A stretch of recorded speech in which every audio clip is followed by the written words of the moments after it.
नमस्कार दोस्तों, न्यूज़ 50 में आपका स्वागत है। आज थोड़ा कुछ हटके है स्टोरी।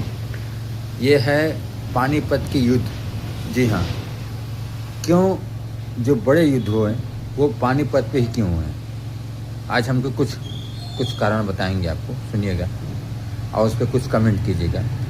पहला युद्ध जो हुआ था बाबर और इब्राहिम लोदी के बीच हुआ। जी हाँ, अफ़गान शासक जो बाबर था वो काबुल से चल के और वो खैबर दर्रा जो है वो खैबर दर्रा से होते हुए पानीपत पहुंचा और युद्ध हुआ।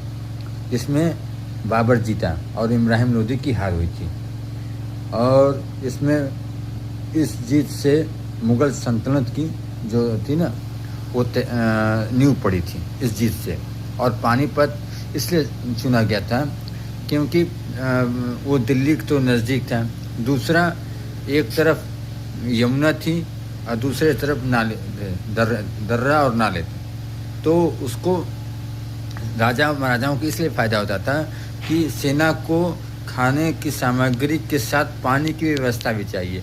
तो इसलिए ये पानीपत का जो युद्ध मैदान होता था वो चुनते थे कि यहाँ अच्छा जो मैदान होता था वो समतल होता था पूरा बराबर। पहले वाले में तो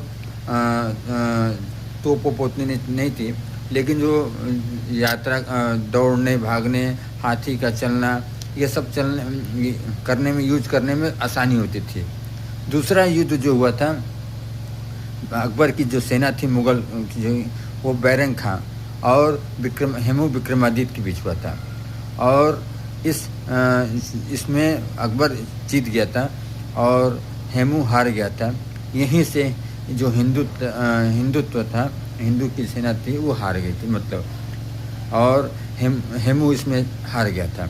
और तीसरी लड़ाई थी मराठा और अहमद शाह अब्दाली। ये भी लड़ाई बहुत दिन तक चली और ये लड़ाई हुई थी 1761 में। जी हाँ, और दूसरी हुई थी 1556 में और तीसरी हुई थी 1761 में। इसमें अब्दाली अहमद शाह अब्दाली और मराठा इसमें हार गए थे और अब्दाली जीत गया था। इसी के बाद से अंग्रेज़ों का रास्ता क्लियर हुआ था सत्ता मतलब भारत पे कब्जा करने का। तो पानीपत पे 3 प्रमुख लड़ाई लड़ी गई, लेकिन तीनों में ये दिखलाता था कि इसलिए वो राजा उसको उस लड़ाई वहाँ पे सेलेक्ट करते थे, चुनते थे कि वो समतल होता था, यमुना थी बगल में, नाले थे।